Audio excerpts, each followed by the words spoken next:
welcome everyone to tonight's event, which is called After Jet, or I guess it's in the morning for some of you all, but After Jet, Turning Your Professional Page. For those of you that don't know, this is hosted in partnership with US Jet AA and Pasona.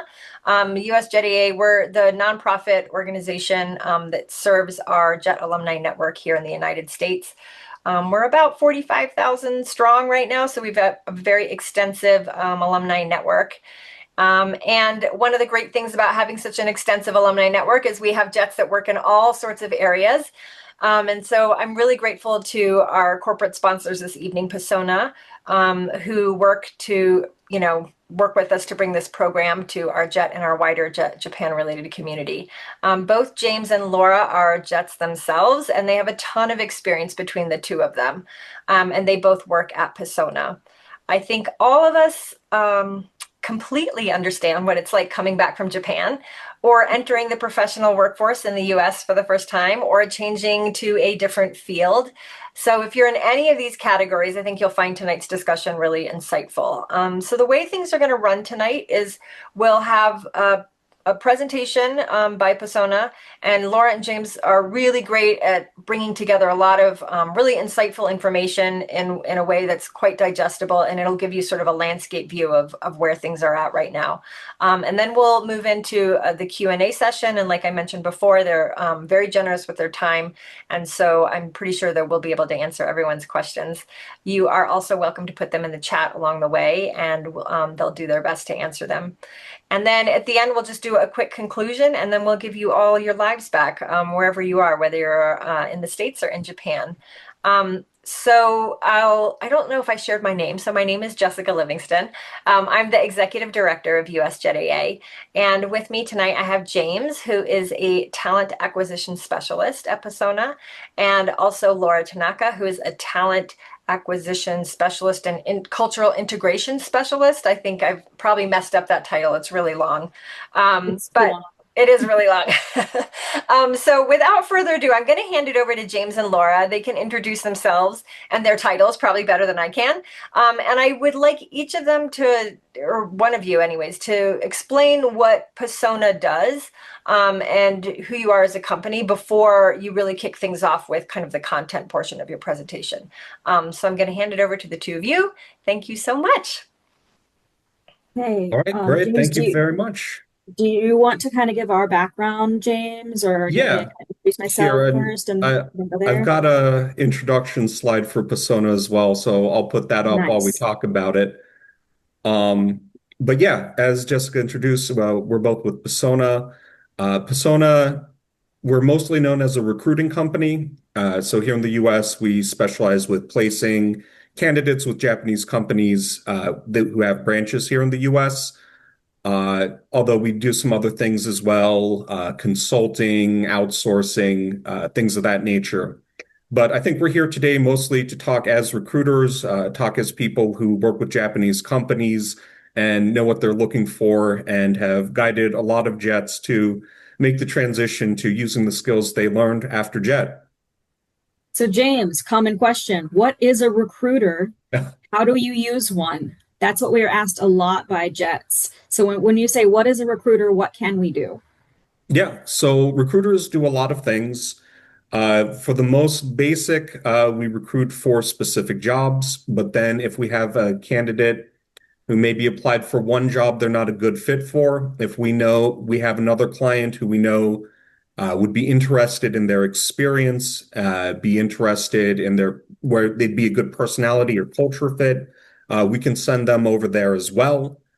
We do some not resume. We won't rewrite your resume for you, but we will give you some pointers and say, hey, can you tweak this? Can you tweak that? I think this will help bring out the experience that you didn't even know you had.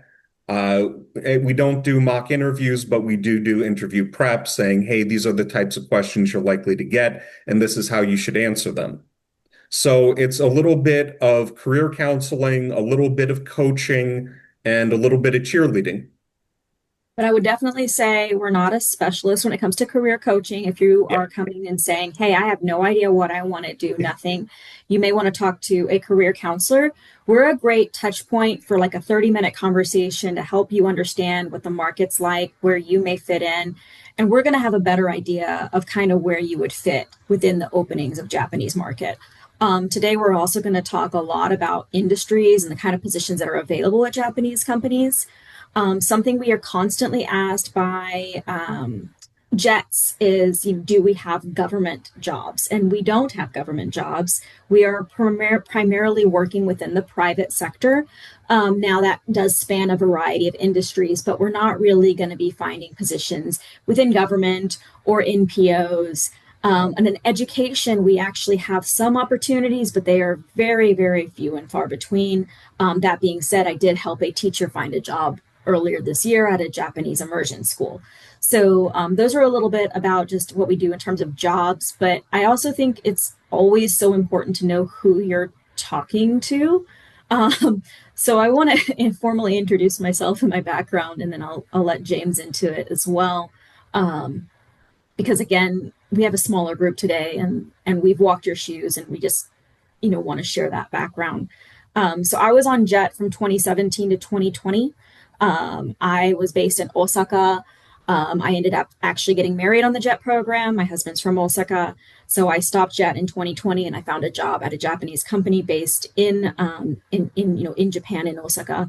And I worked there for a while, and I did my own kind of business from 2020 to 2022.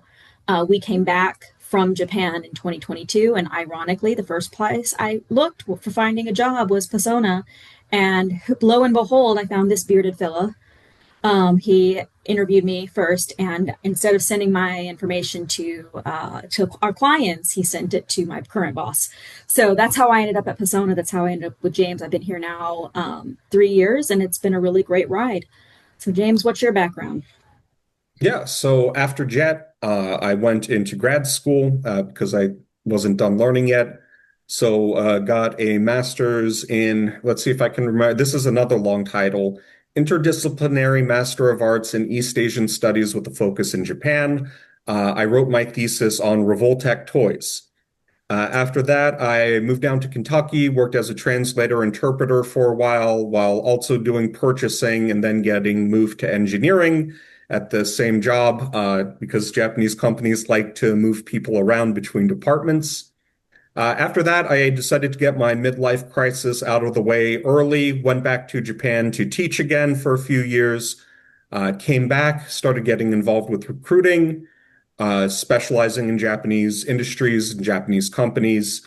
And I'm now in my fourth year with Pasona. Oh, and I did think of one other thing recruiters don't do that we should mention. We don't charge the candidates. If there's a Well, yeah, placement, we charge the companies. So, those scams are actually rising right now, especially in the yes, Asian industry. So please keep a mind out. Recruiters will never, ever charge you anything. It's all going to the company. And that is something we've seen probably more this year than we have ever before. So just keep yes. that in mind. Okay. Well, you mentioned one of the things we do is give advice about what the market looks like, and that's what we're going to start with today. So if you keep up with the news, there's probably a lot of things here that look familiar, but we're just going to kind of go through it and give a little bit of additional context and understanding about how it affects people who are looking for jobs right now. So I So think the big picture. he'll go through them and I'll chime in. Sorry. Okay. Yeah. So talking about the big picture right now, for most of this year, our clients have been doing essential hiring only. And this is reflected across the space as well. Companies are hiring to fill positions that someone has left that position, or they have a new project and they have to bring on additional human resources. They're not hiring in order to set up for future growth. They're hiring people that they can't get away with not hiring. What this means for job seekers is it's a really, really bad time to be applying as a generalist. It's a bad time to try and sell yourself on potential. You need to be very clear about what your hard skills and soft skills are and bring those out in your resume and be able to speak to those things, you'll have a much better chance as a specialist than as just a generic human resource. Another thing we always hear from Jets too is what are hard skills and soft skills. Hard skills can be your language ability, your ability to use Canva or Microsoft Word or Microsoft Excel. Your soft skills are going to be your cultural abilities between Japan and America, your ability to get along with people from different backgrounds. And Jets oftentimes have a very hard time displaying that, and that's another great reason to use a recruiter, because we can help brush those things up and show where you should play up certain aspects that you already have and you just don't know how to say it. One other big trend we see right now is job hugging. The number of people who are voluntarily leaving their jobs, so quitting, resigning, is at a 5-year low. If somebody has a stable position, they don't want to leave it because if layoffs do happen at the new company, they know who's going to get laid off first. It's going to be the new person. So this means it's not necessarily an easy job market for companies either. Because if you have a skill that a company needs, you might be the only person they can find who has it. So it's not completely tilted on the side of the companies.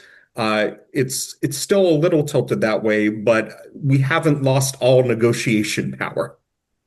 We always say it's a negotiation market, I think, Yes. James and I say, because our clients are typically wanting somebody maybe with certain skill sets and that aren't on the market that we can't find. So they have to negotiate on that. And then for the client, for the candidates as well, maybe you're not going to find your perfect job first, but you may find a job that hits 70% of the boxes and has benefits and stability and an option to grow. Right, and sets you up for where you want to be after you get that experience. Yeah. You may have seen some things in the news about Google laying off 10,000 people, Target laying off 20,000 people, Facebook, Meta laying off however many people. So some people are starting to say, oh, the layoffs are starting to hit. But what you'll notice is the companies that are having these big layoffs, they're companies that always have these big layoffs. Yes. They hire a bunch of people, change their business direction, fire a bunch of people, and then a few months later, they got to hire a bunch of people again. A lot They're of also all in the tech sector. go ahead. Sorry, they're also a lot in the tech sector, which is not Yes. necessarily most Japanese companies are in. Yes, and the tech sector is notoriously unstable and does these boom bust cycles. And that's actually a lot of the AI disruption you're hearing about. Back in COVID, we had companies saying they were firing people because of COVID, and then 6 months later, they were hiring a bunch of people because of COVID. Companies like to claim, some companies like to point to outside factors to say this is why we're firing people, when really it's just strategic. So don't buy all of the hype. I will also say Japanese companies, like should you pick a Japanese company? Because I always like to play devil's advocate. They don't have the layoffs that you see in the American market. Even though Japanese companies are slowly growing and it's not super, hiring boom, you're not seeing layoffs, you're not seeing firings, you're not seeing restructuring. It's a much more stable market. And in fact, instead of laying off, companies would rather people take a pay cut during this hard time and then push people back up to that Yes. previous pay in the future. So those are just cultural differences too. We also want you to understand there are some nuances too. Yeah, I have had a few candidates over the last month or two who used to work for Japanese companies. Now they're working for American companies, and now they want to come back to Japanese companies because they miss the stability. The next two kind of go together, the tariff developments and the profits up, but investment unclear. The tariff situation is stabilizing for now. It could change. The president likes to change things very quickly and then figure out what he actually means by those changes later. I'm not saying that pro him or against him, but that is a pattern. So between that and yes, AI, companies' profits are actually up right now. The stock market's doing pretty good, although it did take a hit from the tariffs. The problem most companies have is they don't know where they need to invest their resources. They don't know, well, is this segment of the market going to take off? Is this segment going to take off? They're not hiring people because they don't know where they're going to need to put those people. So even though looking economically speaking, Laura's better at economics than me, but things look pretty good right now, but no one knows how to move.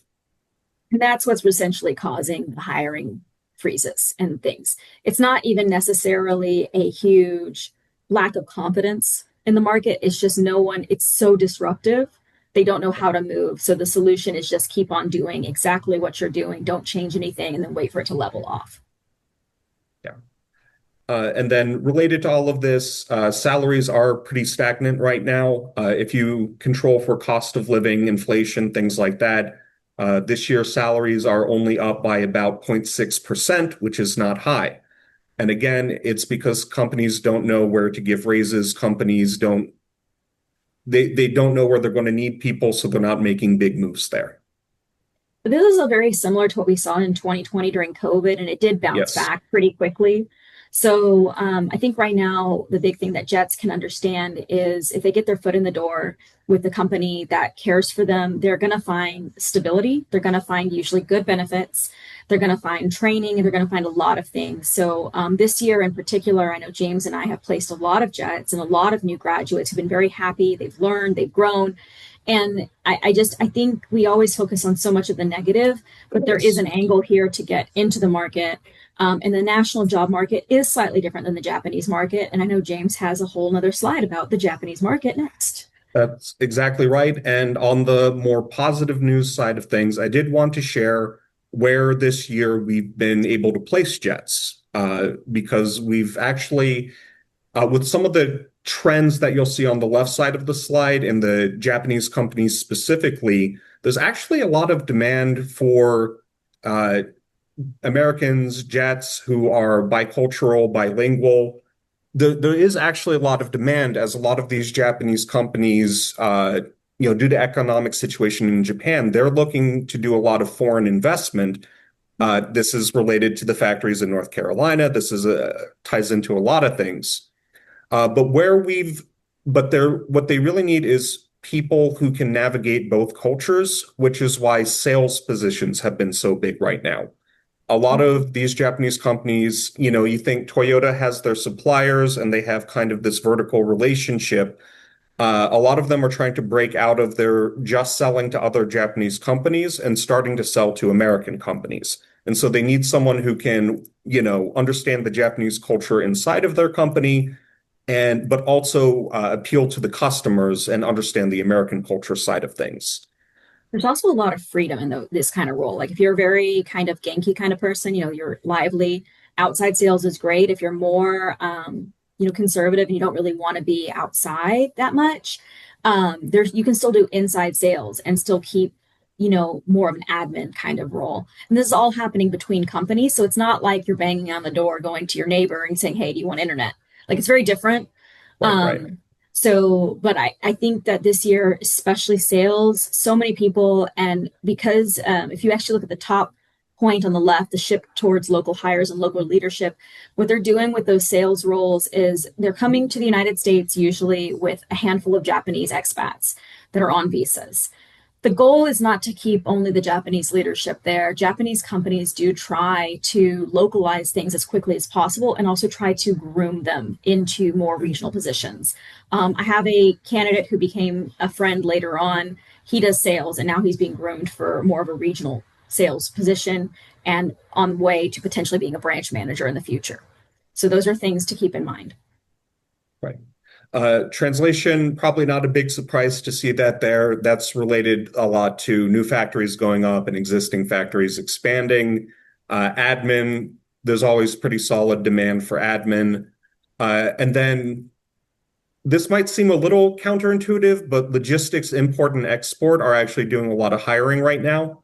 That's partially because supply chain is very big right now in the US, and it's partially because all of the changes to the tariffs means they need more people in order to keep up with those changes.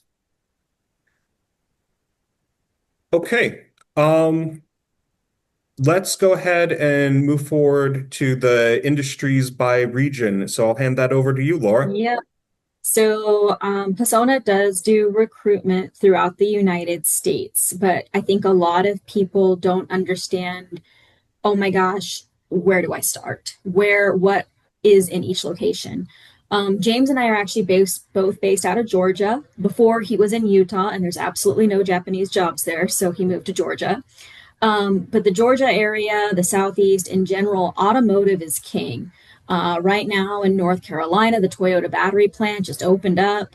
There's a couple of other large plants. We're talking thousands of employees, and they're trying to localize a lot as well. So we're getting roles for if you have an engineering background, accountants, translator, business development, sales, admin. All of those are great. And I will say Jets also do really well in the Southeast by and large because most Japanese people tend to settle in places like California or New York. They're not settling in places that are in the Southeast, the Midwest, because it's maybe not as quite a comfortable environment for them. And that's your angle. I would say almost every jet we've placed has either been in the Southeast or the Midwest because they need that bicultural person who has a visa or is a citizen. They can't sponsor that.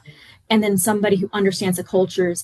And oftentimes they prefer a native English speaker because most of the stakeholders are maybe the VP is an American and they need somebody to navigate and help them understand the Japanese side.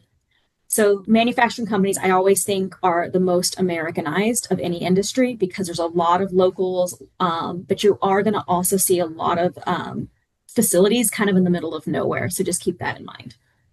And just to chime in on that, in terms of the Japanese language ability you would need in order to be an attractive candidate to these companies, None. it partially depends on the role. But yeah, even just having the cultural familiarity, you don't have to be N2, you don't have to be N1 just to get a foot in the door, unless you want to be like a translator. That's a little different. But if you want to be sales, you want to be logistics, if you have cultural competencies and a can-do attitude, you're good. So I think the next one is entertainment. This one we always put in here because I think a lot of jets come back and want to do entertainment. By and large, the entertainment positions are going to be in California, Washington, New York, Virginia. But you also have to remember those locations have a lot of Japanese individuals as well. So competition is usually high and the wages are usually very low. And the work hours are also pretty hard. You're looking at sometimes 50, 60-hour weeks and things like that, lots of overtime. And I will also say generally because these places are so competitive, they don't really need recruiters to find it because if they have 1,000 people signing up for a job in Nintendo, they don't really need to ask Pasona to help them find it. But we always put this in. It's not to say that there are no chances, but it is something that it's a little bit more of a reach. And if you have previous experiences at Japanese companies, then you have a much better chance of getting your foot in the door later. Would you agree with that, James? Yeah, I would say, well, first of all, it's definitely not don't do this. It's don't do this unless this is really what you want to do and you're dedicated and you're willing to pay the dues. And yeah, definitely if you have some experience with the Japanese company in a role where you're using Japanese on a day-to-day business Japanese, that can be a big help in making the jump. Definitely. I definitely agree. Okay. Next one is, I forgot the order, finance. Finance, we don't see a ton of jets coming out with the finance background, to be honest. However, I think it's important to note where those locations are. Of course, New York and California lead the finance sectors. Texas and Georgia do have presence, but they definitely are not where the headquarters are. They're usually a subsidiary of the California or New York branch. Finance companies, they provide financial services to other Japanese companies. Therefore, culturally, they're typically more Japanese. That's just the way things swing. If you're dealing with the finances, the purse strings are usually held by the Japanese headquarters. Then you have to appeal to the Japanese headquarters, and you have to work with that. We have not really found any positions since I've been here. I think I've placed one former jet in a accounting finance position, but even that wasn't in a true financing industry. It was in more of an adjacent finance role at an automotive manufacturer that had to work with the Japanese industry, had to work with a finance company. This one, you really need to be highly bilingual. Most of the roles that we get are for, near native speaking, both levels.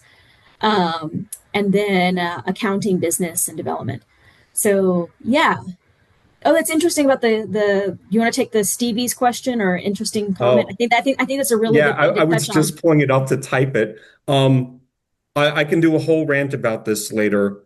A lot of companies are uh, okay, so first of all, it's less translation and more interpretation right now, because the live interpretation AI tools are not any good. If you see, YouTube can't even auto-generate Japanese subtitles. The automated interpretation.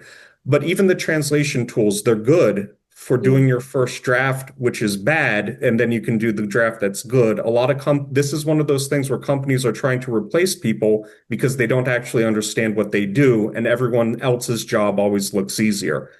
I can rant more about that later, but if you have something that where it's actually important that it be translated correctly, you still need a human involved. And I will say, especially between the Japanese language and the Yes. English language, there's a huge gap in terms of culture as well and nuance. So oftentimes, if you put something in English, it will just translate it straight from English to Japanese, but then you'll say something extremely offensive to the Japanese side. So you really don't want to rely just on those tools. Which is completely out of left field. Yeah. Yes. Yeah. So it's very interesting, but yeah, I think that's a great thing to bring up. Thanks, Stevie. And then the next one I think we can head on to is food and beverage companies. If you notice, there's a trend. They're all near the ocean. So food and beverage get a lot of import, export. California is really big because it's just going to be close to Japan. So they're going to be getting all the imports from Japan over in California. It's the biggest for Japanese imports. Guess who's a really big one for food from the South America? Florida. We have a huge population, and actually, some of the Japanese food and trading companies are now trying to get a part of that pie in Florida as well. Um, but a lot of it just is California because of logistics.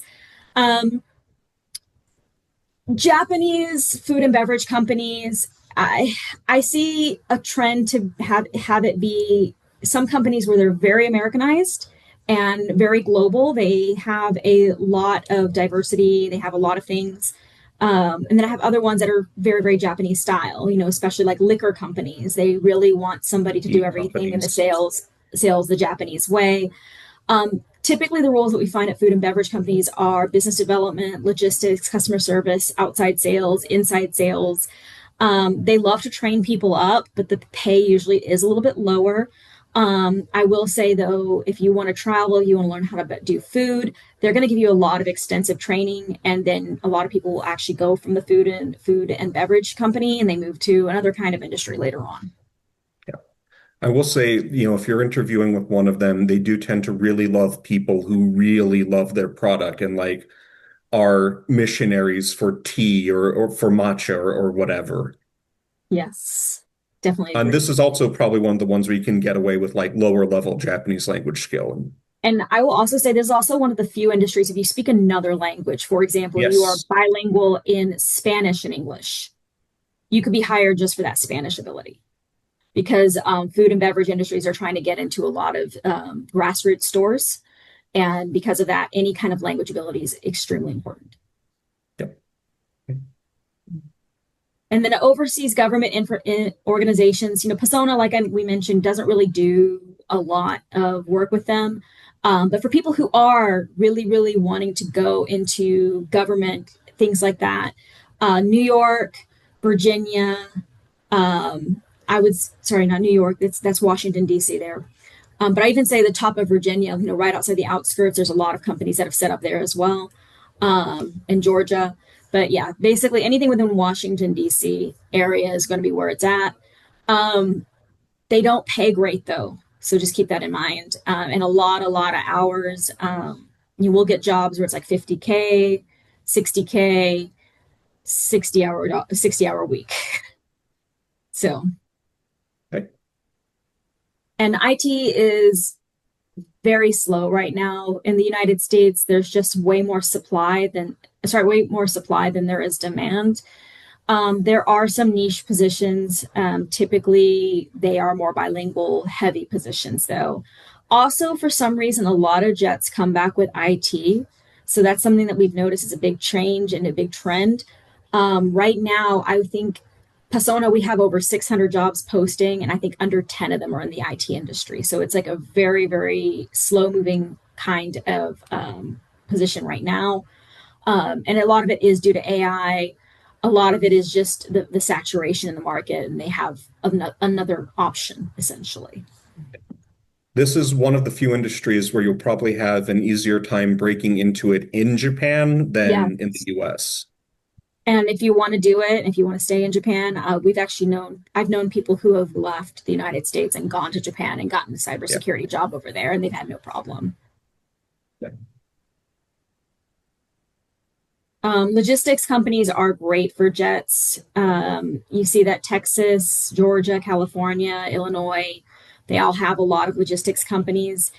This is a great one I also find for people who are a little bit more like admin focused, detail focused. A lot of numbers, a lot of Excel. Even their business development is more done in a specific way where there's a lot of training, import export. Handling also overseas things. So people who like to kind of be that kakehashi, that bridge, they typically do very well at logistics companies, especially if you speak some Japanese. You don't necessarily need to speak at super high level, but they love it when you are able to communicate with the headquarters either in Japanese or English and just be polite. And there's also some like fulfillment there as well because you're able to help bridge the two cultures. I will say right now, logistics companies typically have a lower average salary starting off, but they do have a nice longevity and a career path upward. And Anything then else, James? one other thing you mentioned, there's no Japanese companies in Utah. That's technically untrue. There's some logistics branches. That's one of those things where there's going to be at least one branch in almost every state. That's true. And logistics is kind of fun because especially if you like Excel or if you like Yeah. Word and all those things, if you like more of the desk work kind of thing, this is a Yeah, really great industry for you. And if you like talking to people too, but also like the desk work combination, this is another good industry. absolutely. Okay. So top states for Japanese companies. Number one is California. That's not a huge surprise for a lot of people. New York is also going to be a huge one. Texas, Illinois, Michigan, Georgia. Anything from that 3 to 6 range is a good for jet because if you look at California, there's so many Japanese individuals there. It's almost I wouldn't say impossible, but it's extremely hard to get your foot in the door for a new grad jet. So what we typically see is jets that are successful in that area maybe have a little bit stronger background. Maybe they have a few years of experience. Maybe they've worked for a Japanese company before.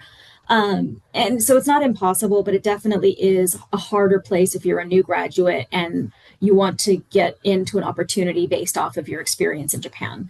New York is the same kind of issue. Typically California is a little bit more laid back. New York is a little bit more rigid. And that's why James and I said, anywhere between that 3 and 6 range is great for jets because you're in a place where, hey, there's not a ton of bilinguals. There's not a ton of people who can do this job, but you're there. You have the ability to work in that location. You have an ability to understand the American and the Japanese side, and they're going to want to build you up.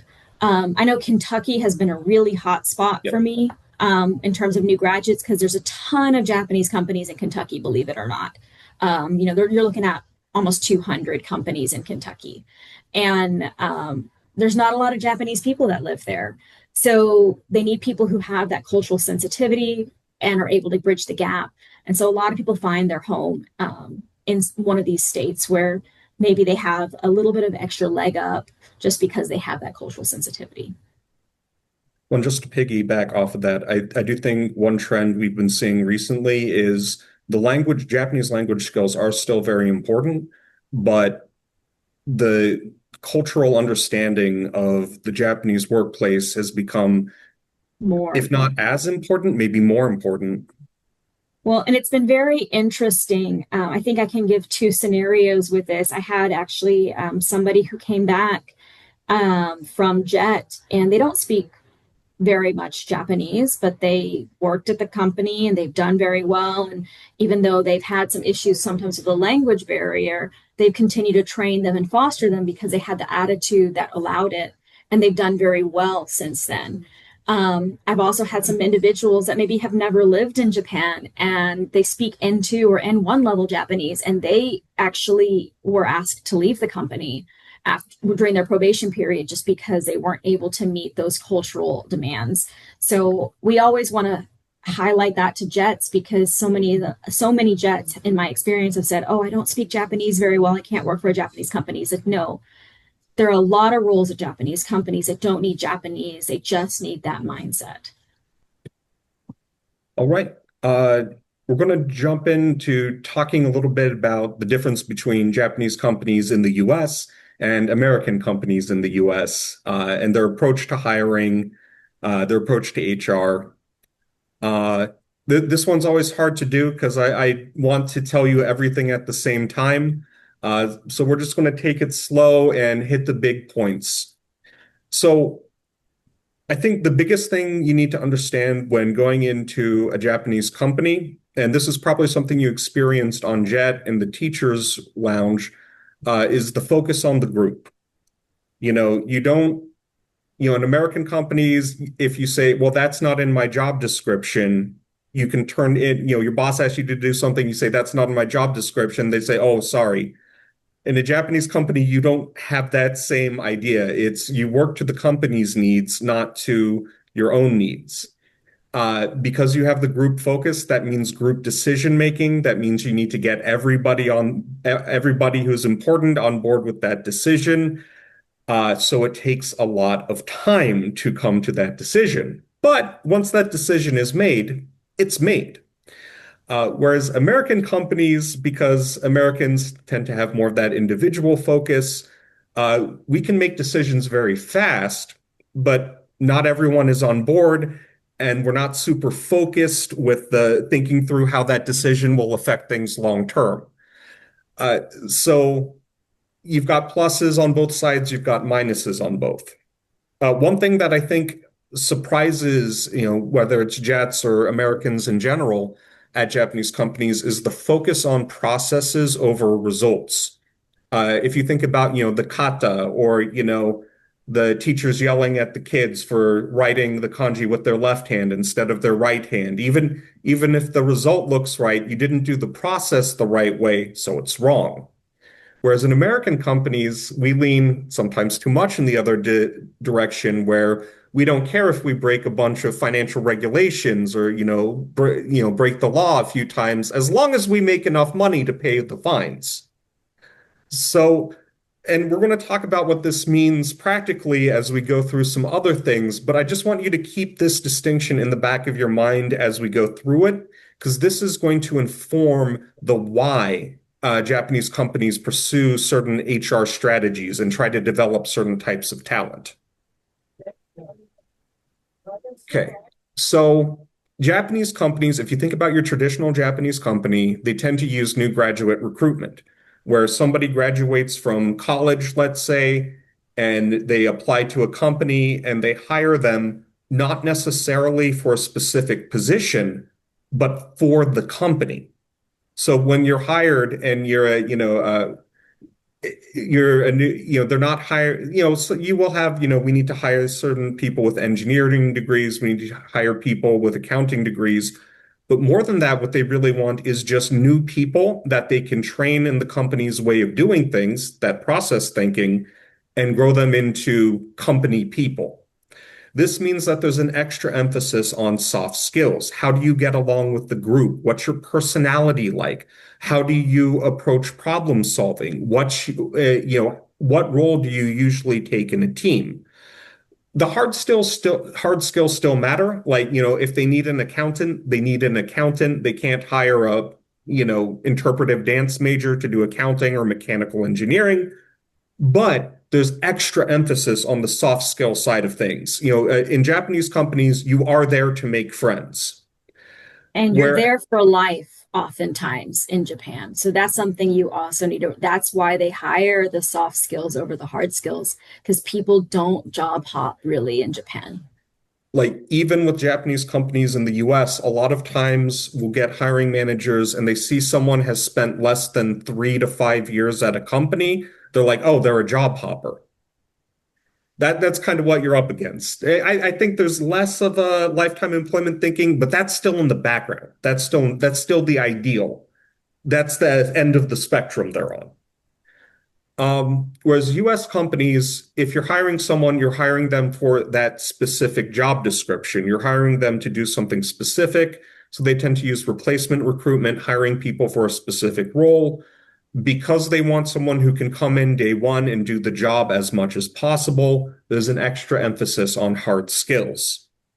But of course, at US companies, soft skills still matter. US companies still have company cultures. If you're applying with the US company, it's especially a big one. It's good to research what that culture is. But yet the hard skill is where they start looking. And I have to say, I've actually worked. So, my background, I worked for an American company in the States. I've worked for an American company in Japan. I've done the Japanese company in Japan, and I've done a Japanese company in the States. And so I've seen all four corners of it. And I will say Japanese companies, by and large, are much better at finding jobs that suit you and helping you grow into your highest potential. So oftentimes, if you're hired on by a job, maybe if you're excelling at that job, but you would do better, even better somewhere else, they'll move you there, and they will help develop you in that direction. Whereas American companies, they typically hire you for a specific job and you stay there. I know since I've been at Pasona, I've been moved around like 3 times to best aid in what I'm able to do. And James has been moved a couple times as well. And I think that that's kind of cool, especially if you're a jet still trying to figure out what you want to do or what you want to be when you grow up. They give you a lot of opportunities to kind of see what you want to be when you grow up, if that makes sense. Um, and I think American companies, they have a lot of good, strong things as well. You know, things are much quicker, it's much faster pace. But again, you're not going to see so much of that, leverage up. And that's honestly why I've stayed at a Japanese company for now, because I'm in my, my early 30s. It's a great time for me to kind of focus on learning things. And then in the future, if I want to switch, I do it. But I've really enjoyed, working at Pasona because they've worked on kind of helping me become the best me that I can. And I don't think that you can say that as much about American companies. Would you agree with this, James? Yeah, I'd agree with that. And actually, we'll get into the why they do that here in a second. Yeah, go for We it. already talked I a jumped the little. gun. That's fine. Well, it all kind of it all spaghettis together because we talked a little bit about difference between hard skills and soft skills. If people want to ask questions about that in more detail, we can save that for the Q&A. But I'm going to kind of skip over that for now. Yes. And we already hit so this is what I want to, this is kind of where we get into how this affects the thinking. Japanese companies want someone who is going to be with the company, be with the group for a very, very long time. So they expect flexibility because they're going to move you where they feel you're a good fit and where they need you. It's a balance between the needs of the group and developing you. They tend to have a lot of room to develop and advance, tend to have very good training. Good benefits. Great benefits. Really, they Great tend to, benefits. well, because the benefits benefit the whole group. It doesn't matter if you're, in your first year at the company or you're the CEO, you got that group focus. Whereas salary, they tend to be middle to lower end of the salary range for comparable positions at American companies. Now, the good benefits help balance that out, but it is a thing. And I think the biggest thing that people like right now about Japanese companies is the stability, even if that is sometimes a little frustrating when things don't move as fast as you want them to. But I really like, I've now been with Japanese companies for about 8 years. Um, I definitely feel the group conscious goes through. You don't see a lot of like that competitive nature with Yeah. your coworker that you do in American companies. Because I've worked at American companies and I liked it, but there's a lot more individual focus, like James said, and it was focused on my situation, my goals, my merit, whereas Japanese companies typically focus on here's where we want to go and how we can work together to achieve this. So, and yes, the benefits are great and the stability is great. Whereas just to contrast this a little with American companies, there's a lot more of you're hired for this job, you do this job. If you want to do something else, you need to apply for an internal transfer.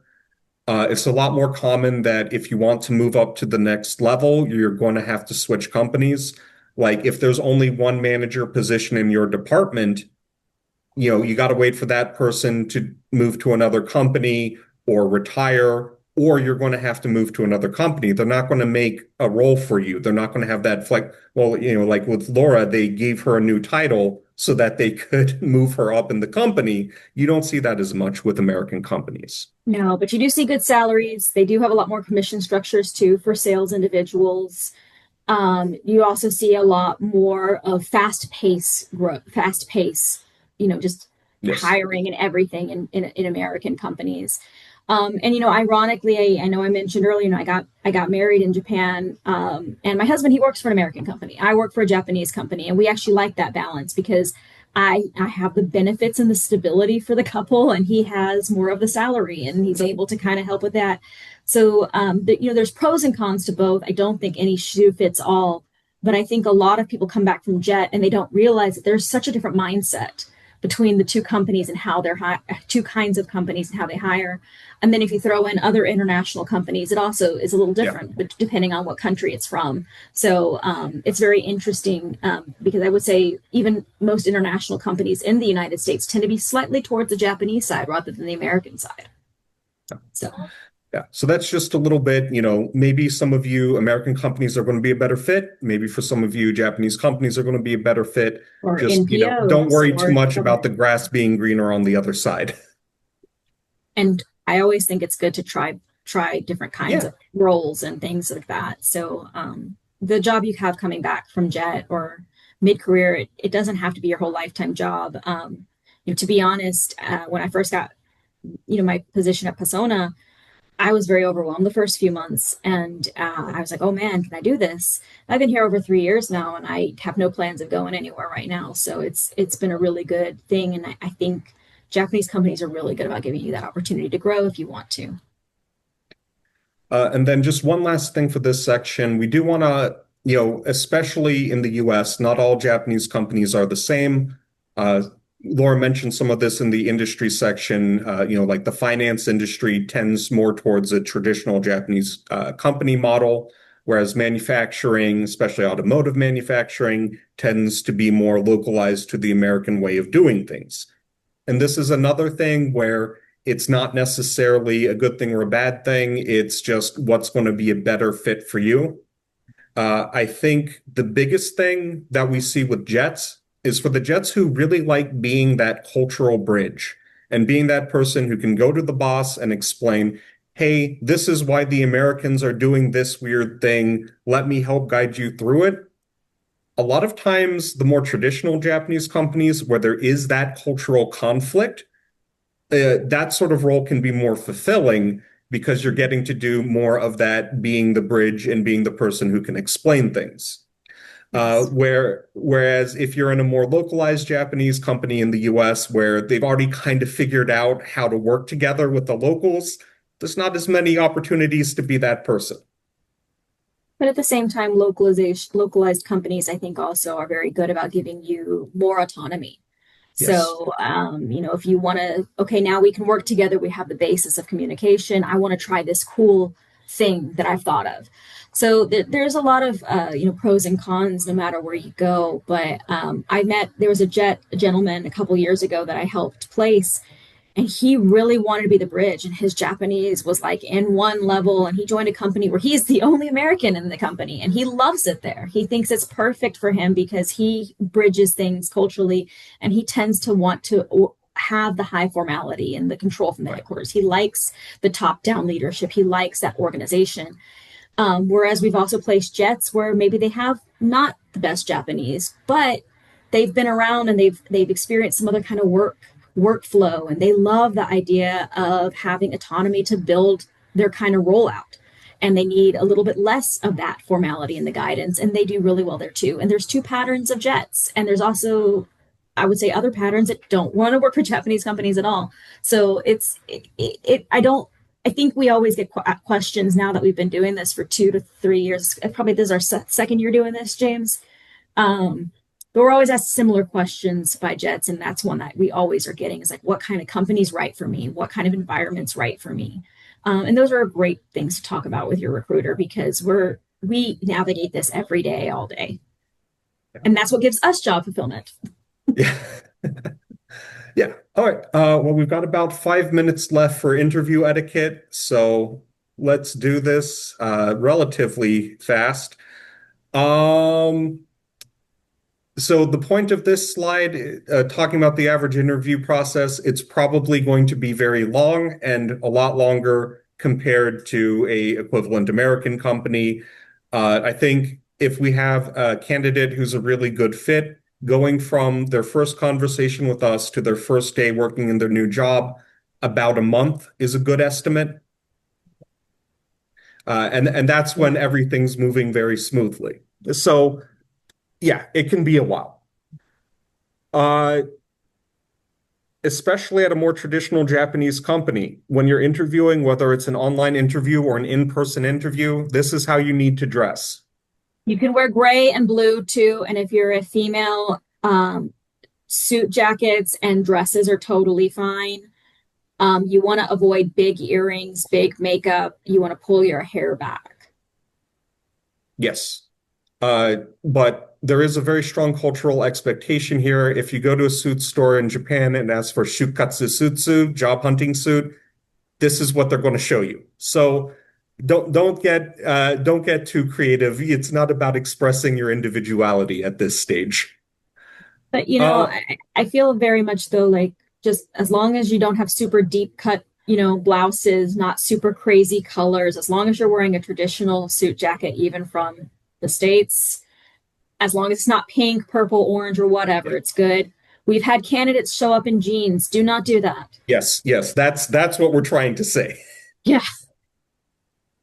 Yeah. I had I'll rant that story later. One other thing we've noticed with online interviews in particular, we've had candidates where they do the interview, company comes back to us, says, well, we don't think they were really interested. They weren't paying attention during the whole interview. It looked like they were doing their email or something.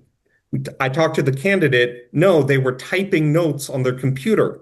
But because doing your email and typing notes look the same when you can't see the person's whole body, there was a misunderstanding. So I do always recommend, even if it's an online interview, have a physical notebook and a pen and take notes where they can see that's where you're doing. All right. Yeah. Even at the beginning, you could say, is it okay if I take notes? Yes. And That's show another that. great way. Yeah. Just, write it there because, yeah, I've had that happen multiple times. And a lot of times with jets who are extremely majime, like they're very studious and they are doing it really well. They're trying to do the right thing. But sometimes image matters, even if it's just showing that you're carrying a notebook. Yes, and that's what makes it so frustrating, is it's usually because it's a good candidate. But for in-person interviews, again, physical notebook, don't take notes on your phone or it'll look like you're texting or whatever. Do bring physical copies of your resume, multiple copies, and do bring them in a nice binder, preferably one that has a little pocket for business cards if you don't already have a business card holder.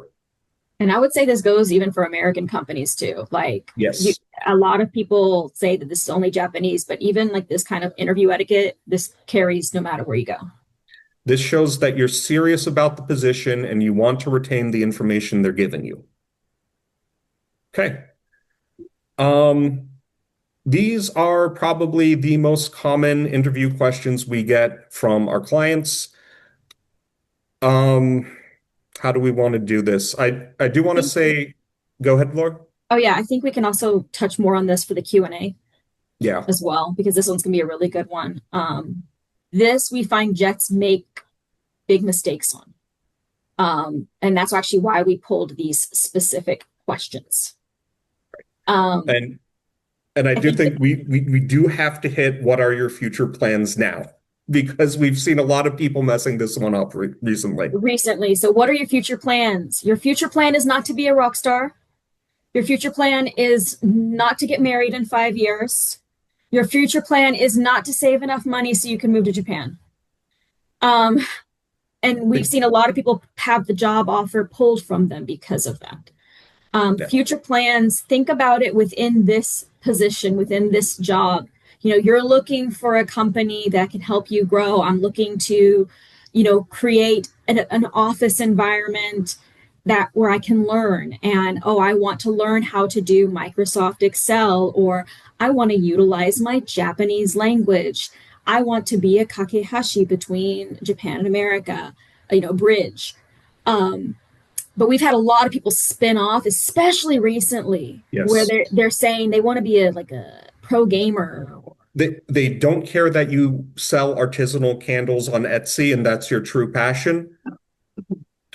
No, don't. And here's the thing: you can have two plans, but I would say for an interview, please say something related to this position. So if Yes. you're applying for a business to business sales position, I'm really hoping that we can expand the American market here. I'm hoping that I can utilize my skills to create a net profit of this much money. Something like that. It doesn't have to be perfect, Yeah. but especially Jets, they for some reason have not prepared for this position, this question. And we've actually gotten comments back from clients that, hey, we need to educate better. So Yeah. yeah. Uh, One thing that you are definitely, they're going to ask you if you have any questions for them, and you are going to have questions for them because you're a good candidate. If you say, no, I don't have any questions, then you're a bad candidate because that doesn't show you're interested in the position. I recommend you prepare 2 to 4 questions and actually answer two. You prepare the extra ones in case they answer your questions over the course of the interview. And I think another great one that I always like to keep in the back of my pocket is what would you expect from me the first 6 months in this position? Yes.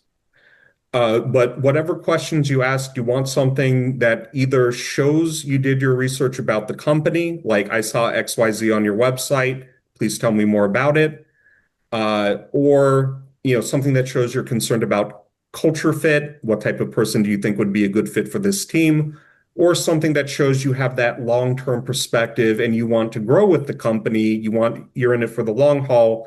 For example, what opportunities for growth, yada, yada. The one Laura gave is also very good for that.